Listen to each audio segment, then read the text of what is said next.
you're going to hear the truth, because writers tell the truth. Okay? They don't mess around with silly CGI or, you know, an actor jumps out and it's really a stunt man. It all starts with the writers, isn't that right? That is right. That's right, okay. We'll all start with the truth.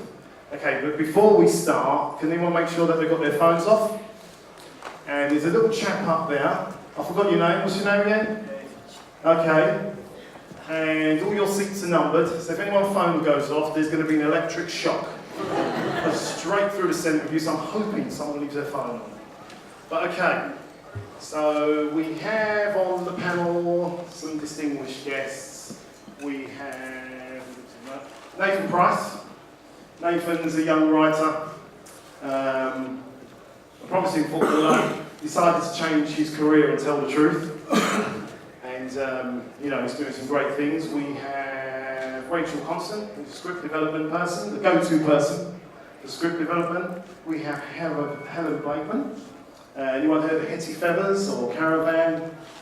Helen's behind that. We have the Greedy Man, which is Tony McHale, who acts, writes, directs, EastEnders, Horry, he's done a lot. And we have Alex Holmes.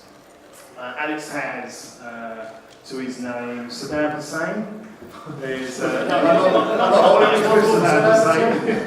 In the circles of Saddam Hussein. He's a writer and he's also a director. He has something coming out, a thriller called Paula, on the 25th? 25th. On BBC Two. A week yesterday. Sorry? A week yesterday. Next week. A week yesterday. Yeah, BBC Two. Get the plug in there.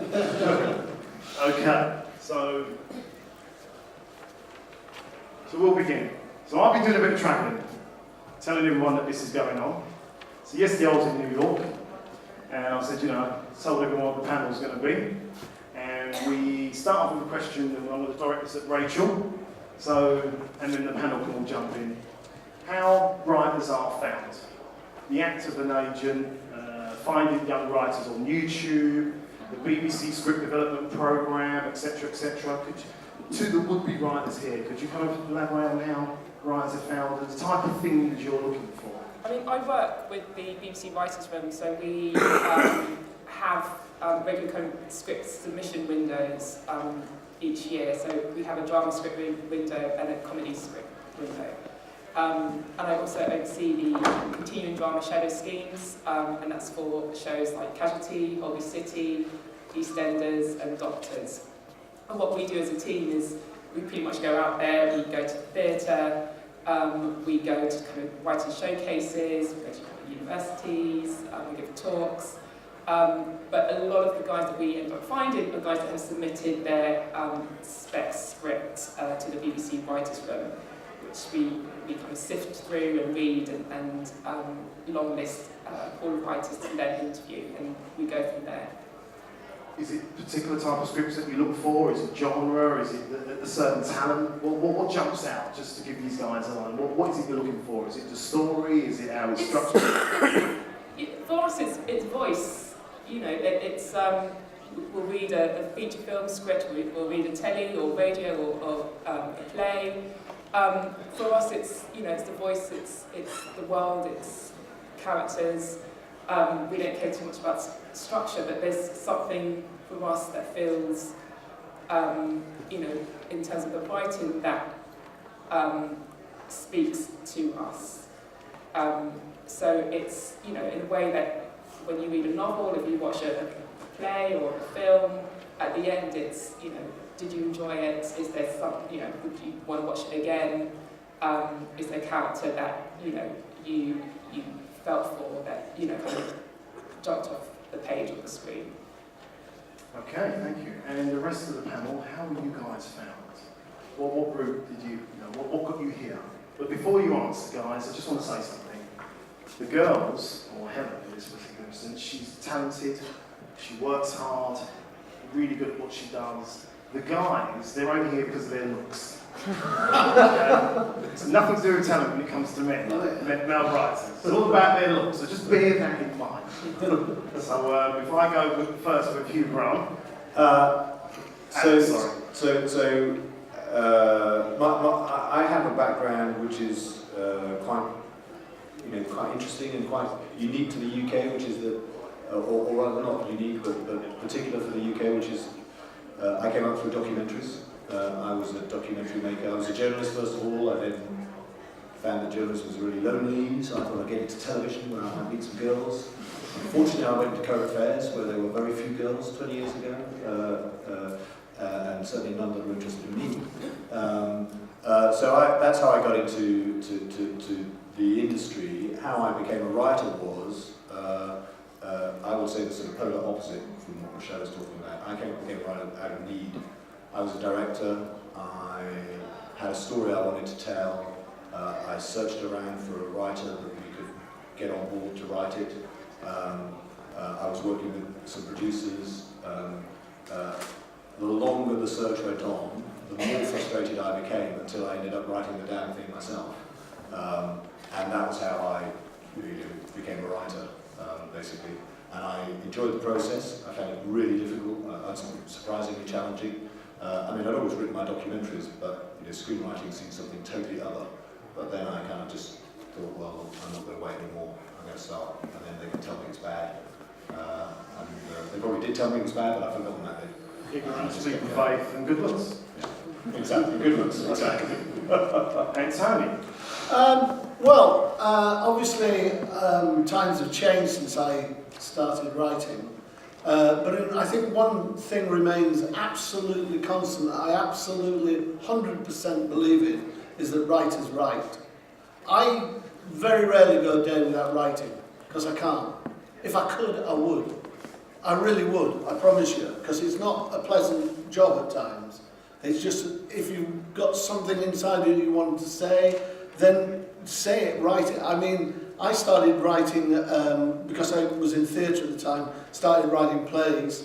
Then as an actor I moved into TV and thought, oh, I really like this idea of this genre, and started working on that. And doing all my own original stuff to begin with. And then I had an agent by that stage, and she said, do you want to earn a living out of this business or not? And I said, yeah, of course I do. And she said, well, then you're going to have to learn to write on other people's shows.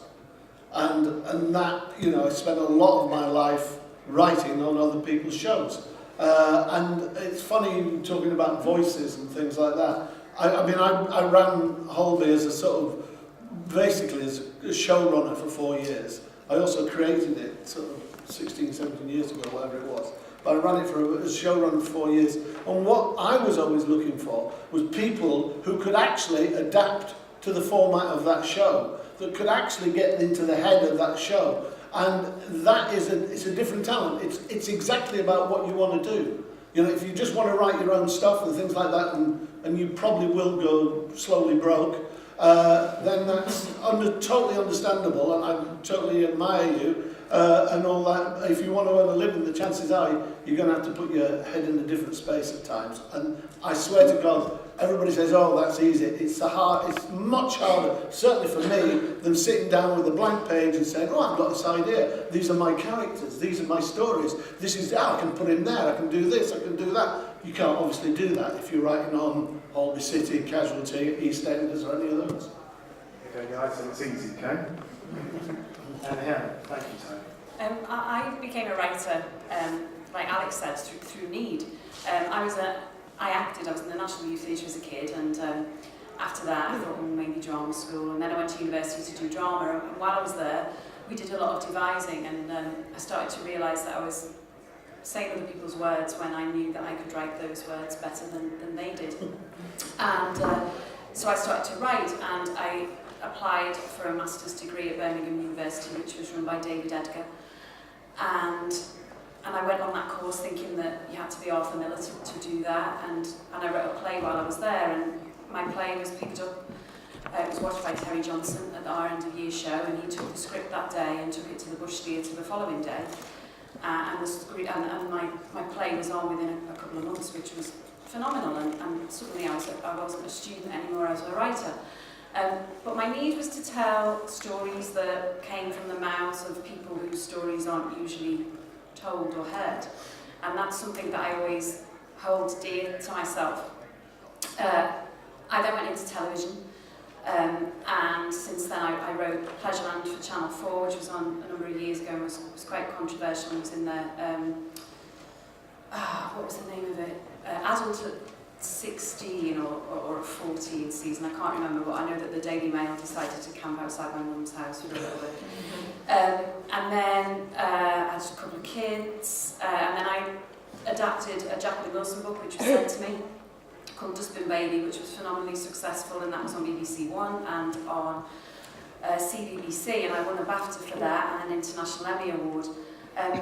While the kids were growing up, I wrote Hollyoaks, which was, like Tony said, an entirely different thing that I was used to, but it was great. I wasn't in development hell. I was writing scripts every day to deadlines, and that is just a phenomenal thing.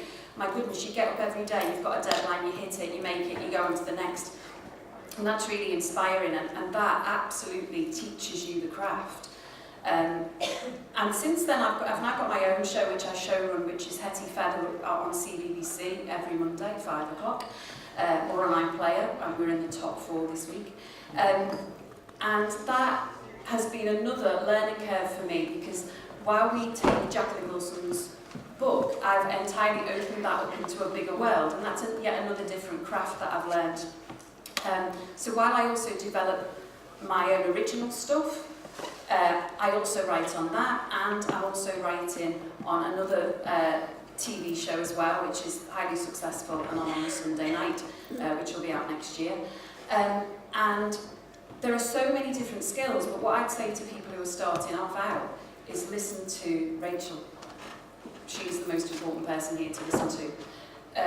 BBC Writers' Room, and is the Writers' Academy still going? No, it's all been folded into the... Okay, so the BBC Writers' Room is your first port of call, and also BAFTA Rockcliffe. BAFTA Rockcliffe run this amazing scheme where you submit in many different genres. We do kids, we do drama, we do comedy, and we do something else, I can't remember. But anyway, look those up, enter. I'm chair of the BAFTA Children's Committee as well, so I oversee the BAFTA Children's Rockcliffe panel, and they are read by the top industry people in a room every evening in August, every year. And it's just a brilliant way. And whoever wins, you go to Cannes, you go to MIP, but it's just a great shoe-in. And so, first port of call are those 2 schemes without any shadow of a doubt. Brilliant, thank you. Nathan, okay, another different route. Alternative. Yeah, as you pointed out, I'm a failed footballer, so I got injured, and I just, like, for a long time didn't know what I wanted to do, so I was searching for something that gave me the same sort of passion and fill my life with the same sort of enjoyment that football did. And I went to university and I started to write an autoethnography about the injury experience, and my lecturer was the first one who really said, you have something that you know you can really write. And then I came across a producer who happened to read my work. I was quite precious about it. I didn't want to send it out to anybody, you know, like a secret. You know, when everyone asks you, what do you do? You say, I'm a writer. You haven't had anything published, but people go like, so I was a bit like cautious about that, but then I finally found the courage to start giving my work out to people and letting more people read it. And then they suggested applying to the National Film and Television School, which I did, and I was working full-time at that point. So it's quite a risk, and I thought, you know what, I'll never get in, but you know, it's worth a shot. I mean, just to interject, we're quite young, so were you writing for school or college, or did you just go straight from the field? No. I worked for like 5 years, so from university and that. So I was doing my work, and then like in lunch breaks, I was slightly overrunning my lunch breaks. I was writing scripts on the computers and stuff at work.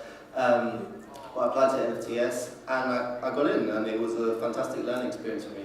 As someone who was quite raw, you know, learning their craft for 2 years, and it was during my first year that I had a play put on at Soho Theatre, and talking about the BBC Writers' Room. They've been absolutely amazing for me. Anne Edmund, the head of the BBC Writers' Room, came and saw my play, and she, I think what Rachelle was talking about, she saw something. She saw, you know, a voice there that was slightly different maybe than what she's been seeing on her travels, and so she invited me in for a meeting. I met with Rachelle, and they were just really supportive and really helpful, and they said, look, keep writing, keep learning your craft, and come back and see us once you've graduated. And then that's what I did. You know, you've got to hound people down, take people up in the offers that they give to you once you have a foot in the door and stuff. And so that's really been my trajectory.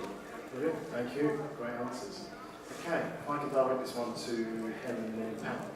Do you feel pressure to write in a particular genre? If you're in that genre, do you space out? Can you branch out? Or? I don't feel pressure to write in a specific genre, and to be brutally honest, you do what comes your way, or you do what you're guided to do. So at the moment, I'm writing in children's, but I don't write any other children's. And actually, when I do write children's, I never ever think that I'm writing for children. And I think that's why Hetty's so successful at the moment. And we were scheduled to be on BBC Two, but then they realised that the contracts were only for non-terrestrial, and they wouldn't pay it, and they put Dad's Army on instead. So I don't feel that. I do feel as though once you have your voice and once you found your niche, that's where development people, producers will come to you, because they know that that's what you can deliver. So once you have your own voice and you're known for it, or once you're into that, once you know the tone of what you are able to deliver, then that's what happens. I mean, I bet you've got a good sense of humour, so when's the comedy? Comedy comes into everything, really. So, you always have a lightness of touch in Hetty, and it's character comedy. You're not, you don't necessarily write gags, but there will always be a character gag in a scene or some lightness of touch that goes right through your script. You're always aware of delivering that. But I'm not a sci-fi writer. However, I am developing for a Canadian broadcaster and a British production company a kids sci-fi adaptation right now, which is it's kind of historical time travel sci-fi. So it depends what comes in. And for you, Alex, because you wrote different things. I mean, I'd love to be pigeonholed, because it would be a pipeline of work coming to me.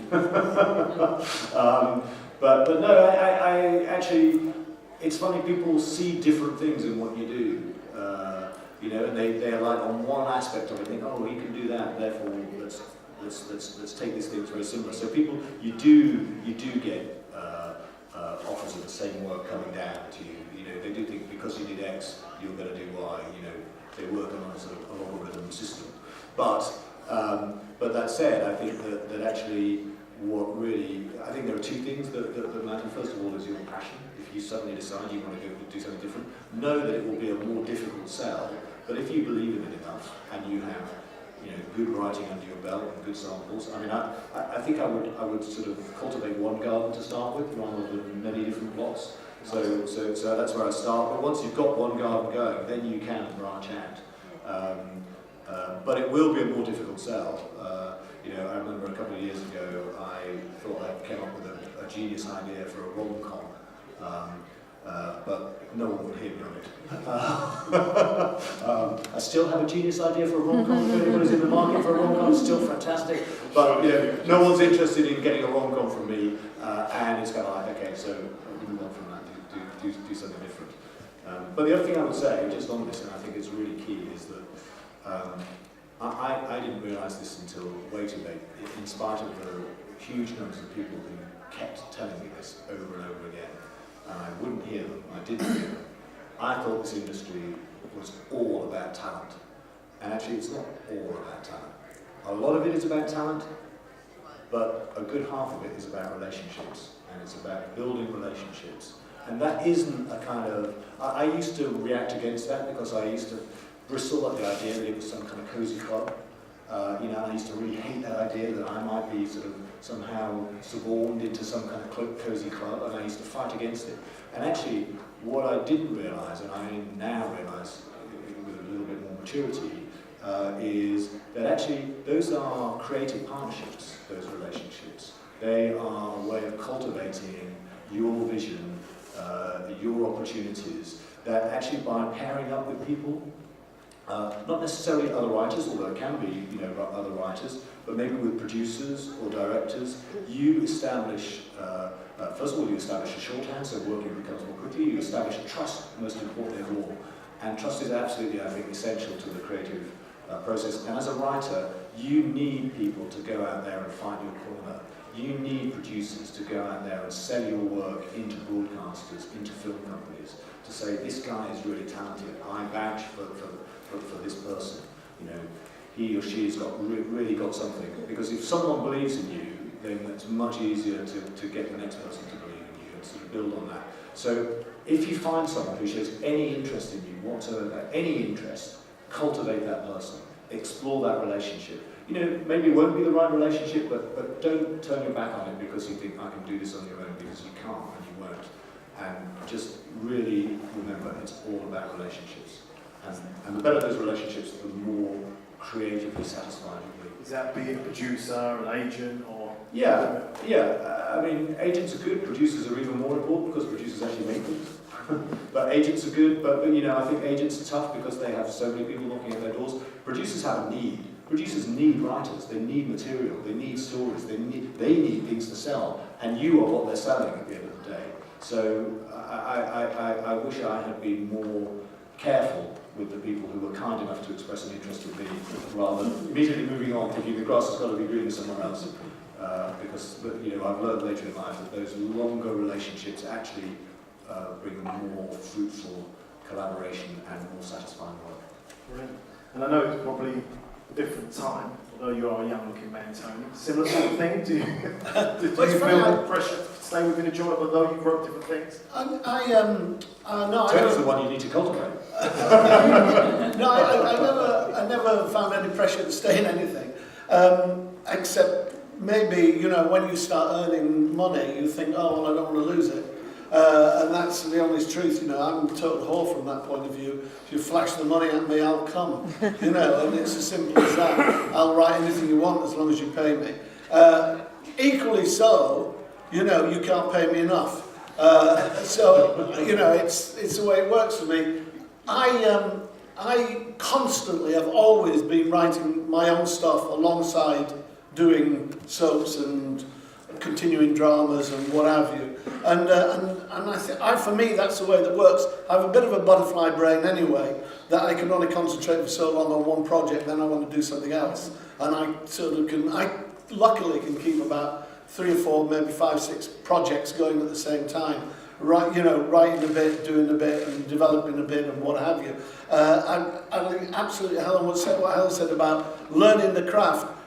I started on EastEnders when it first started, and I'd never watched a soap in my life. I just still don't watch soaps, which sometimes I think is a good thing because I don't have that need for them. I don't really get them, but that makes my approach to it very objective.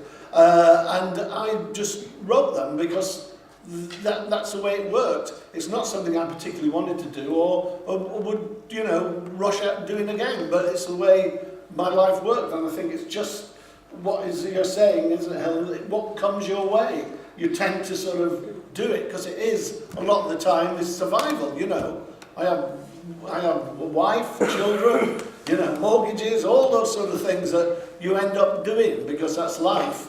And it's very nice being able to just sit down and write something you want to write, which I do all the time. It's just a case of, that's what you're saying, is trying to sell it, you know, and that's the difficult thing. You know, it's you get it on and you're away. It's great. And Rachel, in regards to script development, if you similar type of thing, if you saw someone write a particular genre or they said we want X now, do you go out and seek a particular writer if they pressure you that we want to write in a certain genre? It depends if they've done, obviously, if you see their body of work, it's in sci-fi, you know, then, and you're looking for sci-fi projects, sometimes it's easy to do something like, okay, sorry, we know they can do I it. probably care, check this out to collapse, that's a bad But this is kind of going back to what you were saying about relationships is, you know, once you start building that relationship with writers, then you realise that actually they can do much more than, you know, one of the kind of the soaps or something else. And so it really comes down to, you know, building that relationship with writers and just getting just ultimately what it is that kind of drives them, what their passion is. Because as a producer and as a script person, it's, you know, you want to work with writers that have that drive and passion, and you want to be developing something that you're really keen to make. I think, sorry to, I think you're absolutely right, because I think one of the things, like talking about EastEnders. Yeah. Not necessarily, I don't watch it now, but when we first started, and I did the first 12 years on EastEnders, yeah, we were quite innovative at the time. Yeah. You know, what we were doing is basically social comment drama at 7:30 at night, and you know, up until that point, you'd had the Wednesday play, which, you know, only the Guardian readers watched.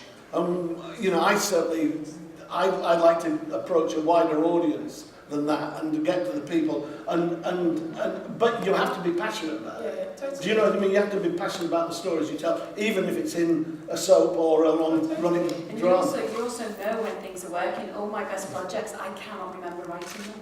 No. I can't because they come so easily, and the process is smooth, and you're working with people that you like. Yeah. And as soon, believe me, if you're in development and you sniff an ego, go. I mean, just get out the room because life is too short to develop anything with somebody that you don't like. It won't work. It will show on the page. It will be a tough process. Yeah. And sure as hell it won't get made. So yeah, it's like what Alex was saying. You know, develop those relationships, but also those relationships that will come naturally as well. It's just like friendships, really, in life. You know, you're not friends with people that you don't like for a reason.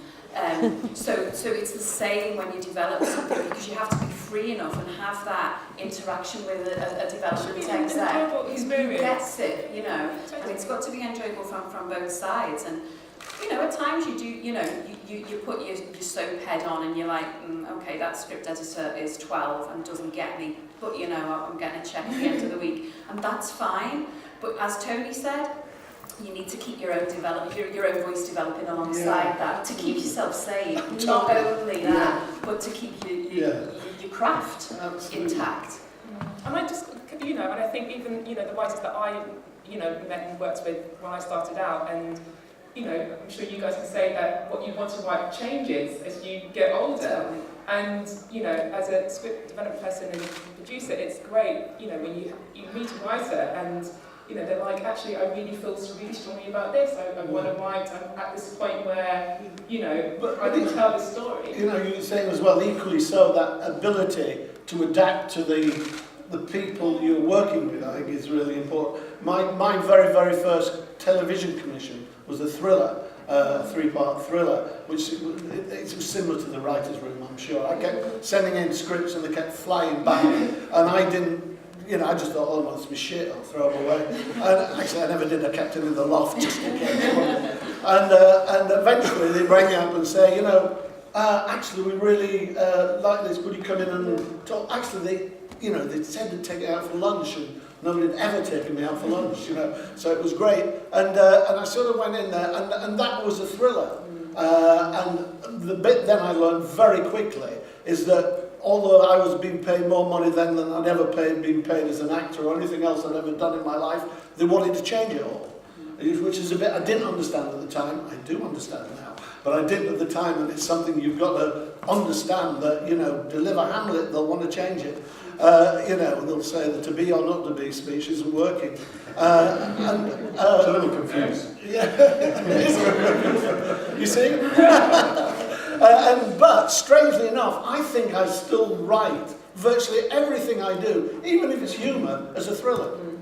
Yeah, it's like what happens next. You always write the same thing. Yeah. That's what I've realised. Always, there is. Yeah.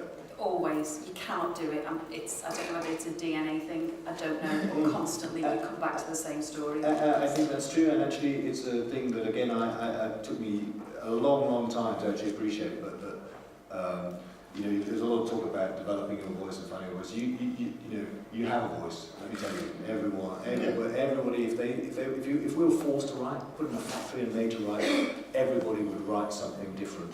No matter, even if you were, you know, that's why what Tony was saying about when you work on a show like an EastEnders or something like that, or a Holby City, where you're trying to write to someone else's stuff. That's really difficult because you're actually fighting all of your instincts, and your instincts will come to the surface.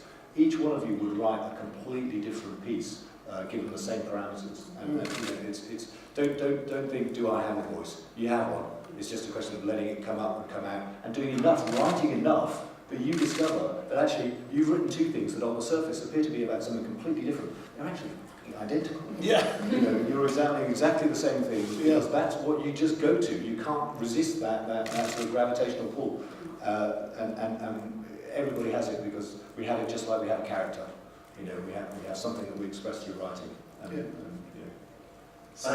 I say like, don't try to second guess what people want or what people are after or anything like that. It's like when I had that play, that was the first scene that got me noticed. I'd written something completely different, and I was moving and arguing about why it wasn't quite sitting with me and why I wasn't, you know, really relating to it. And I realised it's because I was giving people what I thought they wanted and what I thought the theatre play should be.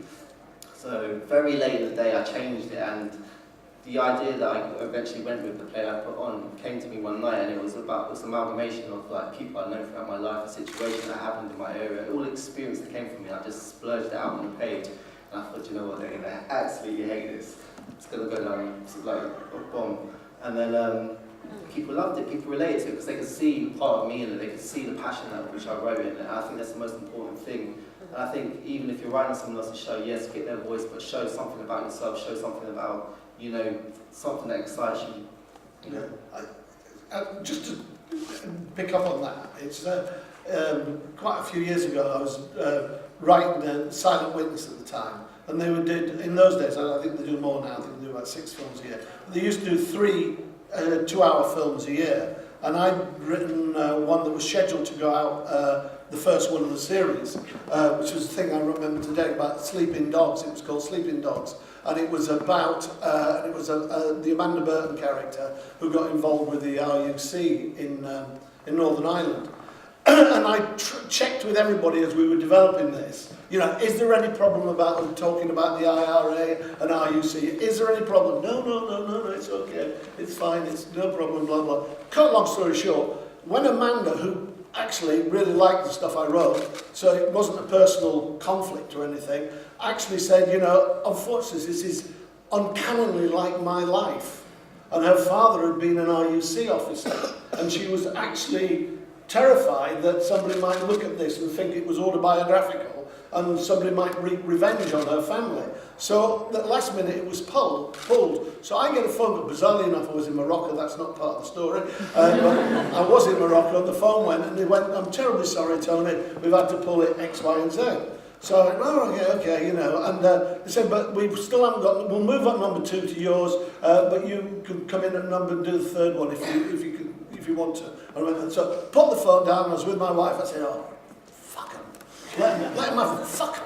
That's it, I don't want it. Yeah, so off I went again. The phone rang 2 days later. Sorry, Tony, we've got a real problem. The script that was going to come in and take over the number 1 slot isn't working, and we've got a director sitting down in 2 weeks. Have you got anything? And that was it. And I put the phone down again and went, fuck him. Let him have a blank screen. That'll show him for once. Which is a great term for I hope they bring back. So then, I'm walking, we're doing this walk, and Jan, my wife, said, no, just think about it. 2 weeks. 2 weeks and the director sits down. Think how little damage they can do to you in 2 weeks. Think about this. And I think, yeah, but I haven't got a story. And she went, and it was her idea, she went, well, what if you find this old good Jewish guy dead? I said, yeah, what? You know, she said, walked on a bit further and said, all right, 2 old Jewish guys dead. And I suddenly started sparking off an idea. And what I always wanted to do, was write something about the Holocaust. And I'd never found the right vehicle to write it. And suddenly, this whole story about the Holocaust came out. And I wrote it within about 4 or 5 days, the whole 2 hours, you know, and we were there, and away it went. And it's still a piece of work that I feel really passionate about. And I really think I'm really pleased with the work we did so many years ago. But it was about taking something that I wanted to say somewhere deep and putting it into that format, into that formula, and making it yours, basically. Sorry, I'm just a long way of... Brilliant. Great answer. But continuing on that vein, if I can stay with you, I mean, respect given to writers appears to be on the up, although everyone in this room knows it's the most important part of the process. How do you feel the writers get more and more involved in the final cut? And I'm going to come to you after, Alex. I know that you've just been through something. Do you feel that? So you've written a piece, it goes to the director. How much input do you have in the final cut what actually comes out on the screen? Yeah, I'll start with you, Tom. Yeah. I think it totally varies on the show you're working on. Totally varies. One of the happiest working times, funnily enough, I had, was early days of EastEnders. Because it was probably the nearest to the American model of a showrunner. It was created by Tony Holland, who was a writer, who understood writers. So when we had meetings, he understood what we were talking about. He didn't come from a production background, he'd come from a writing background. And we were all allowed to have an input into those stories, into how they developed, and we were all very much working as a team in those days. That isn't the case now. I mean, partly it isn't the case now because of the so many episodes they do a year now. You know, it's much more of a machine now of doing it rather than that creative thing. But at the end of the day, you know, you've just got to adapt to that sort of thing. It's like, for example, Holby City started off as eight episodes, and I probably wrote about 4 or 5, some under a pseudonym, of that first series. And then it went to 16, and then it went to 32, and now it's 52. And that's a lot of television to actually produce and to adapt to. You know, it's a case of you're not going to get a lot of say as a writer when that situation is happening. Because basically, you're just desperate to get those, as a producer on those, you're just desperate to get those scripts in that are workable, and then you can get that out to the director, and you can get the goddamn show made. You know? I mean, I'll go to you now, Alex. I mean, as a writer, you just recently directed somebody else's work. Yeah, I mean, the first thing to say is, you know, we live in a sort of completely crazed industry if you take the full spectrum of the industry, because, you know, in television, nobody is interested in the director. You know, nobody wants to know who the director is. They're just not interested at all. In film, nobody's interested in the writer. You know, nobody cares who the writer is. You know, it's kind of like they just don't pay any attention to it. That's on the surface. Of course, the reality actually in the industry is like everybody really cares about the director in television because you can still screw up a great script. And in Hollywood, everything still starts with the writer. Absolutely, and you know, they completely mine and depend and build those writers as hard as they can.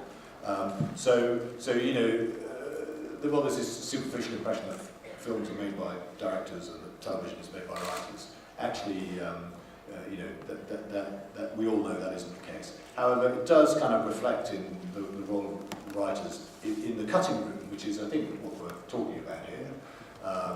So often these days writers are executive producers, and an executive producer can mean all sorts of things, but that does give them it gives them an entree to the cutting room and a say over the cuts. Directors certainly don't have final cut. I just made this series with, you know, I have to say, and I don't use this word lightly, a genius writer, Conor McPherson, a true artist. His first original piece for television. He's written films before, and he's written plays, but mostly known for his plays.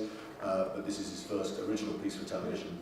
And you know, I would not. I mean, even if he hadn't wanted that role, I'd have dragged him into the cutting room because it was my job to interpret his work, but ultimately it's his piece. And I feel very proud of what I've contributed to it. But really, it was my job to express the ideas that he was trying to give voice to through these characters. So I absolutely, you know, want to, and he was there. And you know, 95% of the time it was a perfectly, you know, wonderful experience. 5% of the time I would bristle at something, say that isn't, I didn't shoot it that way, I didn't do it to the, you know, we'd have a discussion. You know, sometimes he forced my hand. 99% of the time, he was right to do that because pure collaboration. You know, so there's, but it's really interesting. You know, but there is nothing more satisfying than writing and directing your own material, because there's one thing that it creates on the floor, on the set. I think, and it's really in production that it really counts because. The only person who can show you a new dimension then is the actor. And that relationship between a director and an actor is a really interesting one, and if the director has also written it, the actor has complete trust in you as to where that character should be going and what state that character is in. For a director, it's very exhilarating when you live with something sometimes for years that you've written, and then an actor comes along and interprets it in a way that you hadn't even imagined, even though you'd written it, and they show you aspects and facets of a story or a character that you hadn't even imagined. So it's all very rewarding. But I think I've sort of gone slightly off topic, but I think the writers are getting more say. I think they should have more say. I think that ultimately in television, it's the way you consume television. I just watched the thing I did on a big screen last night. It was very gratifying. Television isn't on a big screen, it's actually on a small screen. You read it visually in a different way, you absorb story in a different way from television. So I think writers are aware the power does lie in television these days, and I think it's where it should lie.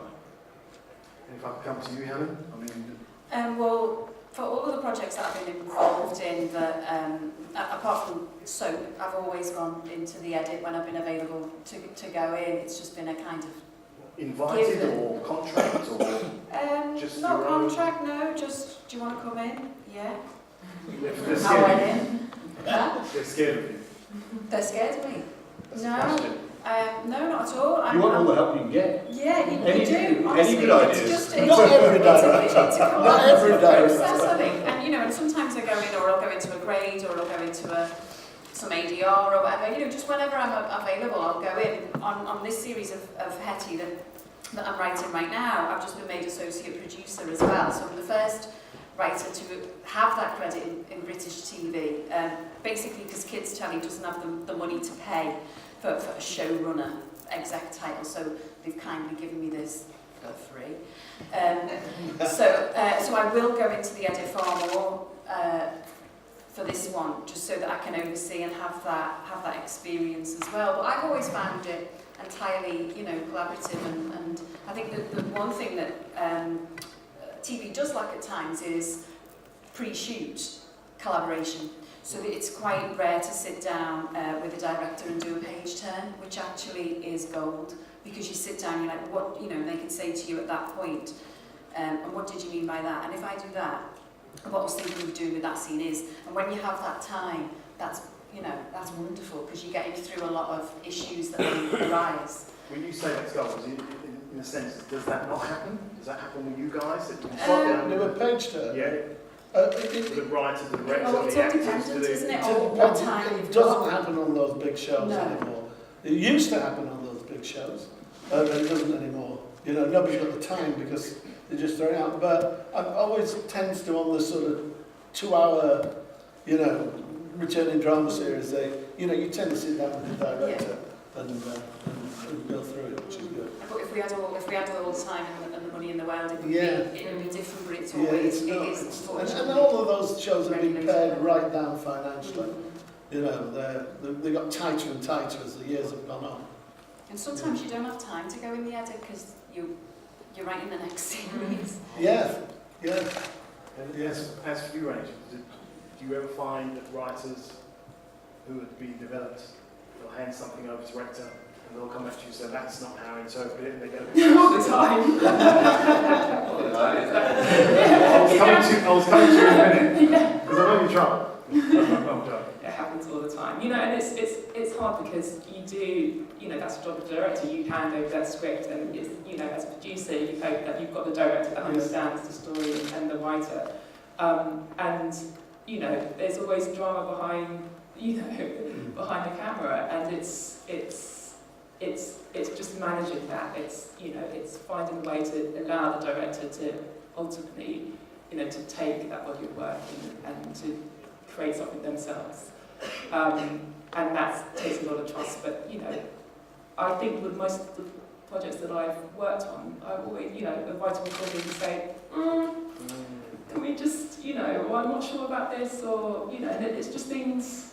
So when you get the rushes though, because it can look so bare and sound so And it has to be cut awful, together. and you're like, what's this? And you do have a panic, and again you can call people up, and then you see it sort of as it's progressing, you're like, oh, yeah. It's always stop going to worrying come back about to it a week later. Yeah. You know, isn't it? I You calm down. It's like when you get your hair cut and you're like, oh, what? Yeah. Do it, and then after the end, it's fine. Yeah, Once I it mean, blow dried. I just did a commercial. I just did the which I wrote and also directed. But I went in to do the offline, and I thought at the end of it, I thought, oh shit, what have I done here? You know what I mean? Going back a week later, you think, oh, that's not bad. Yeah, exactly. It's As soon as the okay. music's on, It's you're working, all right. yeah. Aren't you? So if it's good, it's the writer. If it's bad, it's the director. Yeah. But as you was about to say, Nathan, you're new in the industry. Yeah, I mean, I've never been invited into the edit yet, so I haven't had that experience. But Talk to Rachel. no, but I think you've got to understand as a writer, if you're not going to direct, it is a very collaborative experience in the industry, and you have to, once you've done the script, let go, hand it over to the director to do his thing, and then film on TV gets made, they say 3 times over. It's in the script, then it's in the actual production of it, and then it gets done over again in the edit. So as a writer, I think you have to understand that you can't be too precious about these things. I mean, yeah, it might have taken you a long time to write the script, yeah, you might be really emotionally attached to these characters, but you're passing them over to people who have their talents in their fields, and you have to respect that. So that's how I do it. Okay, and you'd like to start with you Helen. If you have a passion for something, a particular subject or a story, you could finance it yourself, would you? Yes. Although I'm saying that, and there's a lady in the room who did that with a documentary. Morag, who sat behind the camera, and she. Madam Chairperson. Yeah, exactly, and yeah, I would, but it's having that time and that inclination. But I think when I first started, and I was writing theatre, I thought that I was going to write a play and then put it on myself. I didn't think that somebody would pick it up. And then I think the further along you go in the process, the older you get, the more cynical you get. So you're like, oh really, I've got to finance it myself. So you do become a little bit more tired, shall we say. Realistic. Yes, that's the other word. So yes, I would if I could, etc., etc. But yeah, I haven't found that need. Luckily enough, as you Can I say I would, if there was any way of avoiding it? I mean, Well, that's that's not what just because I'm I'm tight. Yeah. But even if I could, I would choose not to, because I think that there is all sorts of value that comes out of that collaboration. Even at the getting someone to put their hard cash up is a confidence boost. It makes you think, okay, well, all right, because we all have mornings where we wake up and think, I know yesterday I thought it was a work of genius, but really, and if someone else is, you can pick up the phone and say, I'm not feeling so good today, and they'll go, yeah, it's going to be great, and they'll just give you that little bit of reassurance. So having buy-in and building, the thing I love about this industry is that it is collaborative. That is the essence of it. You cannot, it's one of the few, or not one of the few, but it's an art form that you cannot exercise on its own, on your own. You can't do it solo. And so you have to embrace and engage all of those different skills, and actually finances have a role to play. I mean, even the most hard-nosed of them, they can tell you something about your script, about what its potential is, that can be interesting and useful, and you can channel. So I would absolutely seek for partners before I try to do something on my own. Yeah. I just say that I did it once, and it wasn't a film or a TV. It was a stage musical, which was a spin-off from a TV show I had done, and it was in development for about 10 years, doing workshops, doing all sorts of stuff, and eventually I got, thought, no, this is great, I've got to do it, and we took it to Edinburgh for a month. Crikey! My wife still complains that, we should be going to our house in the Cotswolds, which is not there. Because it costs an arm and a leg, because it runs away with you, and I'm not a financier. You need somebody to sit on you and say, you can't have that crane. You can't have that. And coming to yourself, Rachel, as a script, have you ever read something that your cohorts or colleagues thought, no, that's a load of rubbish, and you thought, this is absolutely brilliant, they've got voice. If you could finance something yourself, would you? And I want more than just a yes or no. Oh yeah, no, totally. I mean, it's interesting. So I think I was saying to Susan, I got I received a BFI Vision Award last year, which meant that I have a pot of development money that I can spend to develop feature film projects. And so for me, that's the most exciting thing, because my background's in development, working with writers, and I kind of go into film in a very Teddy way, which is development and writers, instead of the kind of distribution sales side of things, and working with directors. And it's the most fun I've ever had, in the sense of being able to talk to writers that I've had a relationship with, or talking to agents about projects, because ultimately it's things that I'm keen on, that I'm pitching to writers, it's writers pitching things to me, it's being able to financially support the development of a project, and it's to the point where I can look at my slate and say, there's something in me in this. I'm not a writer, but if you look at everything I'm doing, it's, there's something in me in terms of the stuff that I'm developing, which excites me, if that makes sense. And then we come to Nathan, who got a massive payout from his football injury. So would you finance your own? Oh, definitely. I mean, I have a few writer friends who finance their own shorts, and it's led to them to actually be picked up, by production companies who want to expand them into either film, one's a feature film, one's a TV series. So I think if it's something that you're really passionate about, and there seems to be writing on it, and you can do, say for instance, a smaller version of it, then yeah, I'll definitely go for it. You see things like Whiplash as well, started off as a short, they look fun as a short. The film Keith Sing's chair throwing scene. If anyone's seen it. Yeah, I saw it. Okay, we'll have a few more questions and we'll hand you out to the floor. Or we'll have one last question handed up for you. We'll just start with Tony. Writers, blessed, talented, cursed or slight schizophrenic when it's 3 o'clock in the morning and you've got 4 or 5 characters running around your head? I think it's a bit of everything. As I said right at the start, I mean, if I could do something else, I probably would. But I do have this overwhelming urge to write every day. And today, bizarrely enough, I probably won't write and I'll miss it. I really do. I'll miss it because I think that's a waste of time. I think that's it. So whether that's, insanity or desperation or, whatever, the talent is always going to be a question. You hope you have some talent.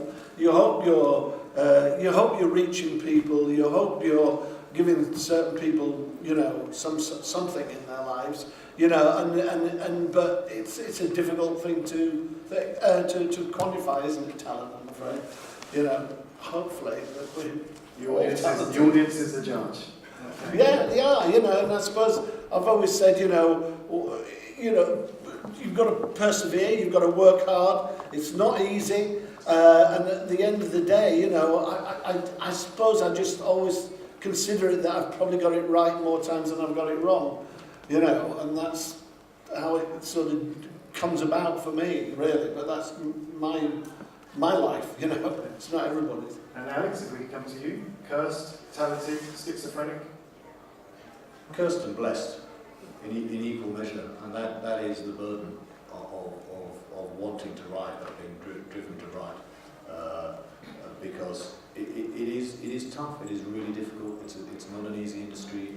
There are getting started is unbelievably difficult. To make no bones about it. And if you're finding it difficult, that's fine, because everybody finds it difficult. Even the people you look at and you think, oh no, suddenly they found it easy.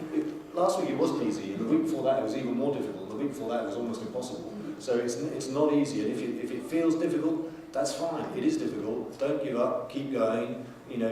It's like what Tony's saying. That compulsion to do it is what should drive you. And I actually think it gets more difficult the older you get. Yeah, well, because when you're starting off the world, you can do whatever you want, and then as you go on, you've got to deal with these parameters, these problems, which you don't think about. Well, I didn't think about when I first started writing. I just wrote because I wanted to write something and say something, and almost, if you're starting off, I think that's the happiest time as a writer. It gets harder as it goes on, personally, I think. So I don't know that I would agree. I think that actually, I found that the more I've written, the more I find you just got to keep going. Rather than trying to get it perfect, which is what I think I always try to do at the start, I think actually it's a percentage game. Oh, I think I did it the other way around. I threw it down originally. Yeah. Cursed and blessed and slightly schizophrenic. Yeah. Okay. So. Remember, you get the truth here, guys. It's tough, it's lonely, you get notes through that you, first of all, disagree with. I sometimes reply to my notes but don't send them to get it all out. Like, how many times have I told you that's not what I meant? And then, nobody else sees that. Or the schizophrenia aspect is, I do a thing called script face, which is, I am cursed with. Which is if I'm writing in public on a train, or if I'm between meetings or whatever, or if I'm at home and the kids are around, I pull the characters, I do the faces as I write.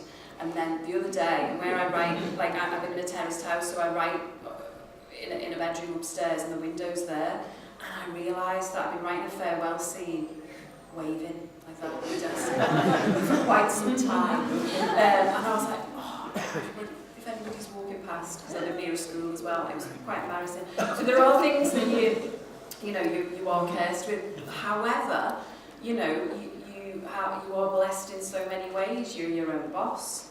You get to voice your opinions. You meet some great people along the way. Talent, yes, and also determination, yes.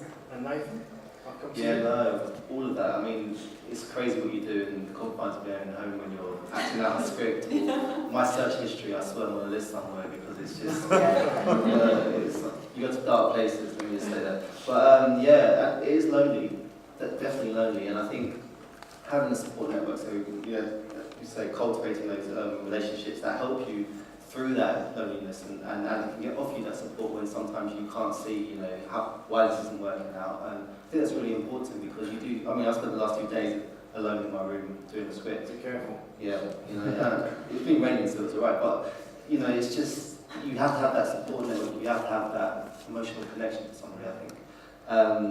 I wake up at night sometimes with ideas coming into my head, so I'll get up and I'll write them down before I forget. So I don't think you can ever fully switch off, and that's one thing. I mean, I'm just starting out and I'm trying to really push through and to sustain my trajectory, but I think you can. I find it really hard to switch off. You're constantly living with characters, you're constantly living with story, deadlines, notes, and one thing I found, much as I hate getting notes, and even if you disagree with notes, is one of the best pieces of advice I've been given is, even if it sounds ridiculous, there's always something behind it. So try and find meaning behind that note. And so, yeah. Brilliant. Okay, thank you guys. Stay there. We're going to hand you over the floor. Are there any questions? Yes, please. Hold on. And lady at the front, and then we'll work our way around. Okay. Oh, 1 second. Ready? Go. Yes. Hi, hello. I'd like to ask, do you all the time need to have a script or writer in your movie? For example, when you're doing documentaries and when you're doing wildlife movies, sometimes you cannot put in the scenes. So, and the cameraman have to be able to work in any conditions and all kinds of things. So how do we learn? Did you get that question? Could you repeat that? I didn't quite understand, sorry. Okay. Do you all the time need to have a script when you're doing documentary movies? Because when you work in the wildlife industry or in documentaries, sometimes you cannot predict the scene.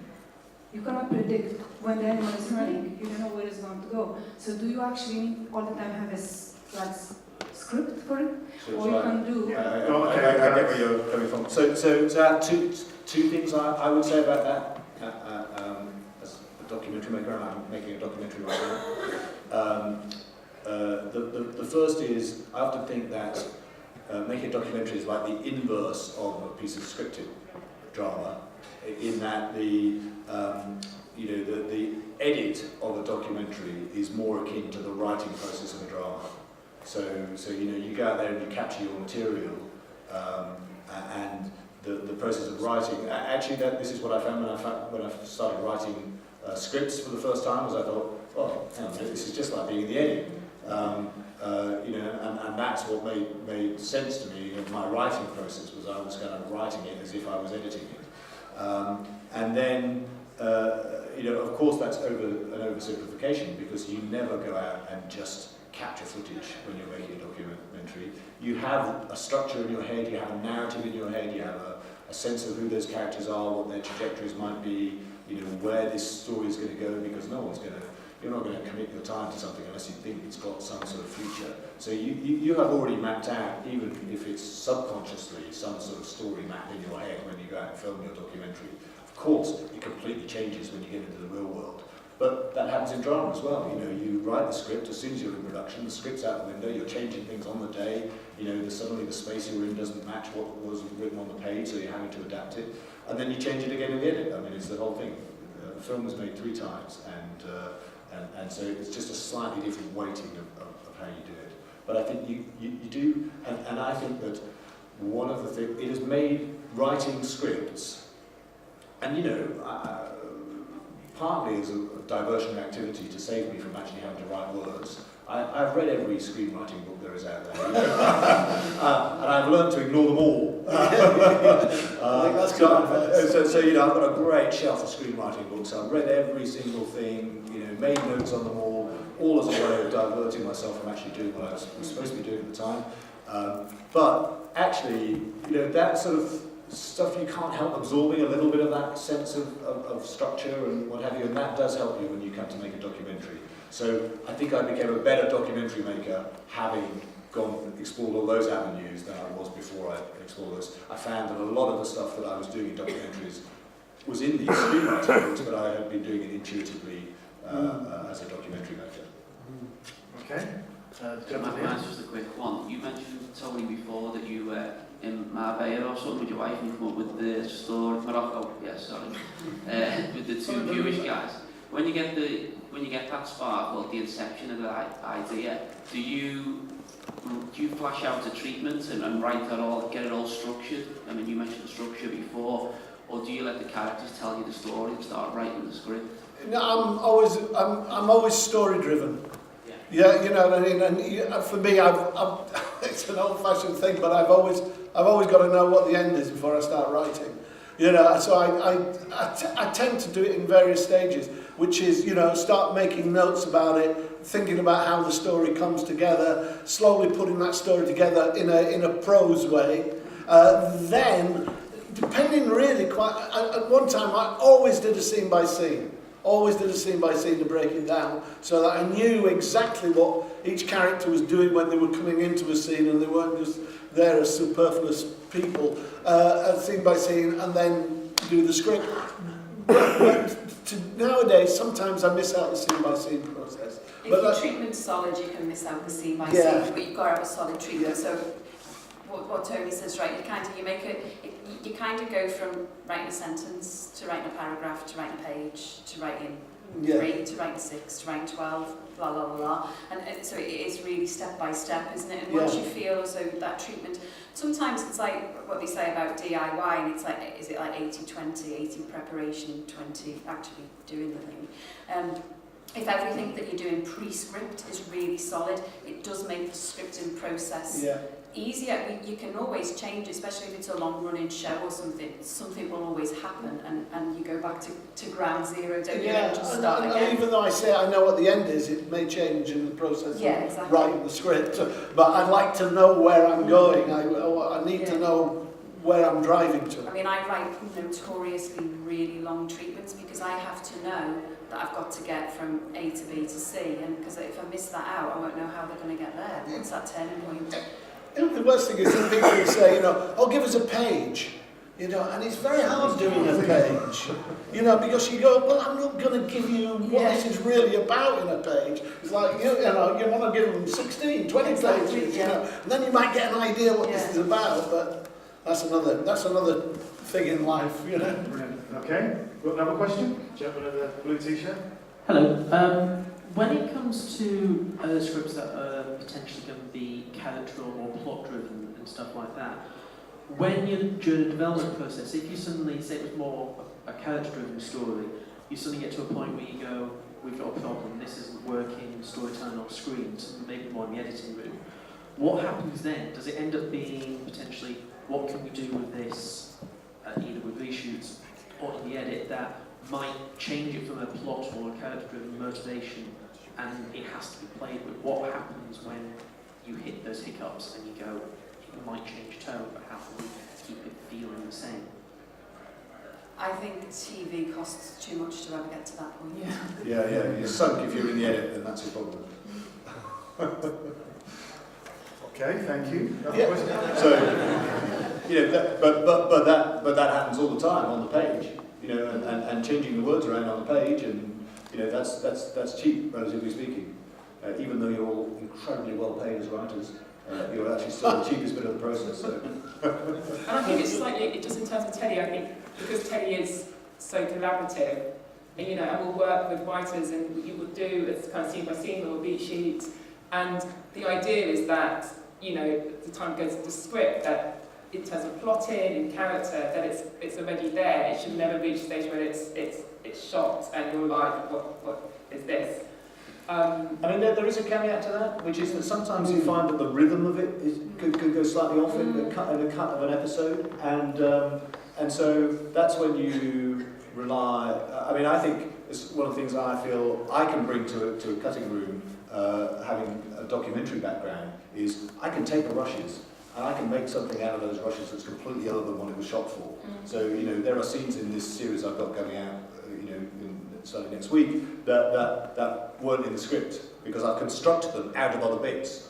And you know, because I realised, oh God, you know, we just lost sight of that character. We've been away from them for too long. I need them to be doing something just to remind the world of their presence. And so out of the bits, I can find the shavings, you know, and somehow fashion a beat with that character that just keeps them alive, keeps them present, keeps them as a threat or as an offer.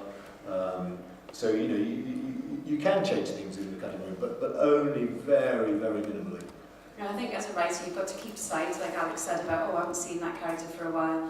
Petty's an ensemble show, so I always know, okay, haven't seen X character since, and I'll go back, see how many scenes I've got in between, and I saw them, see how many pages there are, see what the passage of time is, so that you know that you have to keep reminding people. So you've got to be very aware on a practical level that story is everything, plot is everything, character is everything, but you've got to feed the audience as well. I mean, and writing Hollyoaks and EastEnders and all that really teaches that, because that's all ensemble stuff, isn't it? So you really learn that you've got to keep these people alive somewhere along the line, and not just walking up and down the street. You've got to keep the balls in place, the story, even if it's only a 3-beat story, you know, it's got to be there, and each beat has to inform the next. Brilliant. Okay, we've got a question here, and we've got a lady in the middle.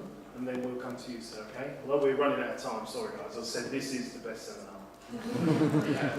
My question is about mentorship. So I think maybe not all of us here are quite ready to be accepted into the BBC Writers' Room. So in that interim stage, while we're developing our voice, do you have any advice about how we can find mentors or resources to get us to that level where we can enter into the more professional world?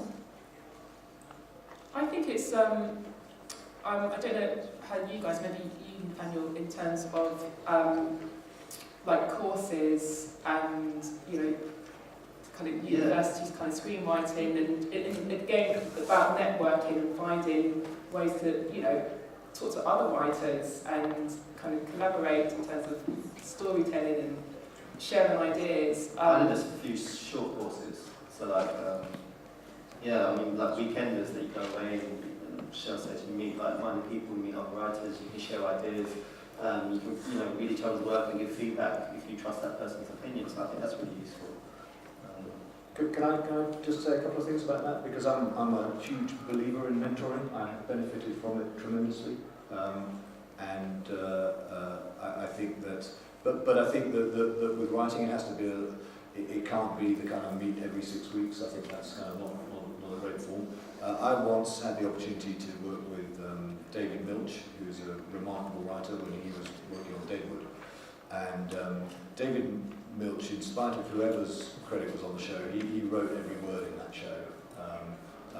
Someone else had already written it first, but he rewrote and reworked everything. And the way he used to work was he would be in a porta cabinet about the size of this floor space here, and he had a bad back at the time I was there, so he would lie on the floor on a big cushion, and they had a big screen on the corner of the room, and basically at the start of the season he would give, he was formerly an academic, he was actually a professor of literature at Yale, and he would give a lecture of setting out what his vision for the season was and how these characters were going to develop and what was going to happen.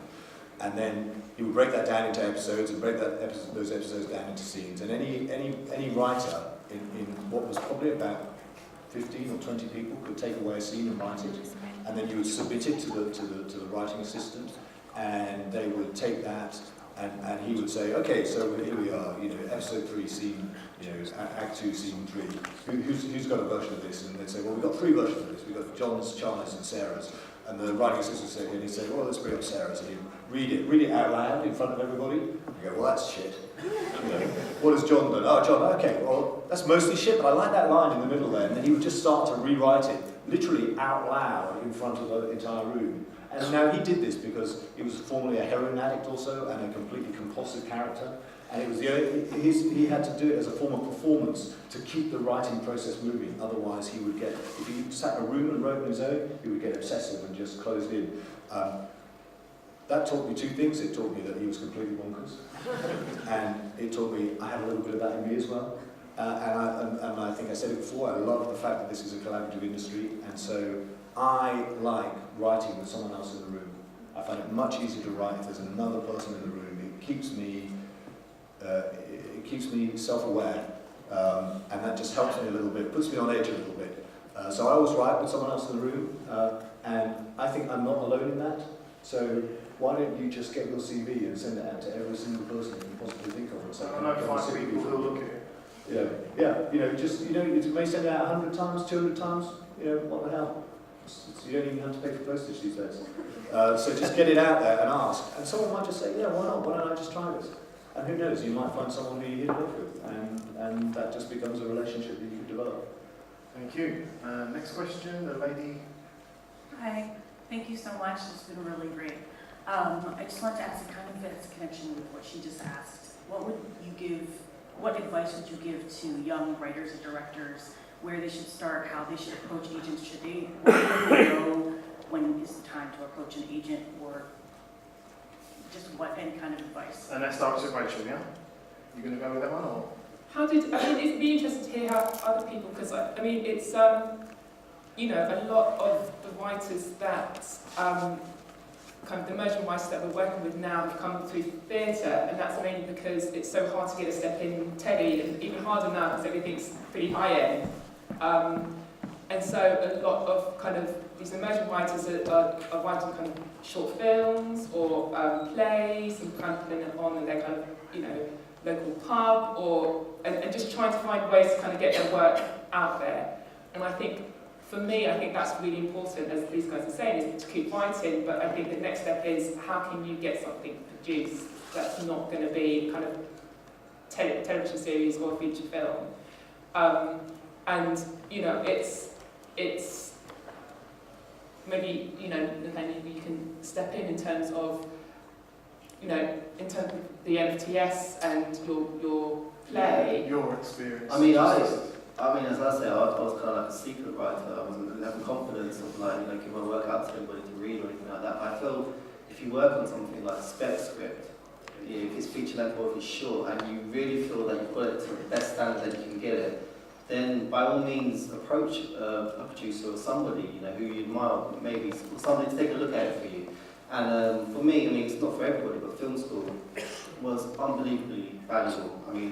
It allowed me to experiment across different genres, with different mediums, just really gave me the confidence that actually, I can go out there and I can, try and make a go of it in the industry. So as I say, it's not for everybody, so maybe, as Rachelle says, you can get something produced, something short, put it on YouTube or send it out and get a buzz about you, because you only really get one shot with an agent. And so I'd say to you, make sure it's the best piece of work, whether it's a script or short film or whatever it is, that is really the best I've ever seen you, because they don't tend to take a look second time. So.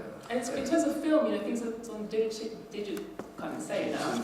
That's it. And some amazing films have been shot on mobiles. It's just if you can, again, it comes down to collaborating and Grab your networking. mates. Grab your mates. Yeah. Find someone who's stupid enough to want to be a director.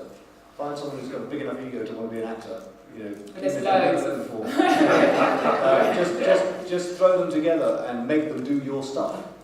That hasn't changed over the years, So- has it? I mean, it's basic. I started writing when I was an actor. Started writing plays, and I started doing one-act plays that I'd get a few guys together and we'd do in the bar on a Friday night after the curtain came down on the main house. You know, because that's it's the same principle, really, isn't it? Exactly. It's not, Exactly you the know. same. I mean, I wish I'd been to film school. I didn't go, but one of the biggest advantages is it gives you a cohort of people who all want to achieve basically the same thing, and just latch onto them and make them do your thing, not Okay. the thing with the other guy. Brilliant answer. One more question and then we're going to have to wrap because some of the other less interesting seminars will be in here. Don't push our luck. Go on, young man with a brown jumper. I was just curious to know about the writing process in terms of writers' rooms and our process in this country. Do you think that we're going to be adopting that kind of writers' room American style more, or are we sort of... I think it's all down to cash. Yeah. Cash and time. Yeah. That's the issue. Otherwise we would. I know on my show last year we did more writers' rooms and they were just days here and there than we've done. This year we went commissioned, we shoot on July the 10th, I think it is, but we didn't get our green light until mid-February. We've got 10 scripts to do. So we've had less time. So basically we started to kind of pre-develop. If we could be in a room, oh my goodness, we would. We all would. Yeah. But I mean, they're going to just come to cash. It's a perennial question, isn't it, about the American system, yeah? And I think, I mean, I've been over there and sat in a lot of writers' rooms in LA, and I think it's a great system, but it is, as you say, down to cash. We just don't have the cash here. I think we probably could, but that's a different balancing act that the broadcasters are going to have to make, but they're not prepared to make it at the moment. I mean, there are some shows that do have writers' rooms here, but they're American shows that just happen to be written here. Yeah. They're not British shows that are developed here. But I think we'd all love it, wouldn't we? Yeah, I was just going to say that it's also not for everyone. I mean, there's writers that I know and have worked with, say they kind of have that awkward voice and actually don't want to collaborate with other writers and don't like that process of being exposed. I think we're probably talking about the long-running sort of show, though, aren't we? I mean, that seems like, the one-off, of course, but the longer-running shows, because it's also generating those stories. Yeah. It eats story to those shows. Okay, brilliant. If we could just summarise one sentence, just one thing, one bit of advice to the wonderful audience. We'll just start with Alex, not ending with you, Nathan, because you're the most talented anyway, best of you. But just a quick bit of advice, just don't give up. Tony? Right is right. Helen? Notes always mean something. Share your work, get other people to read it. Don't be a dick.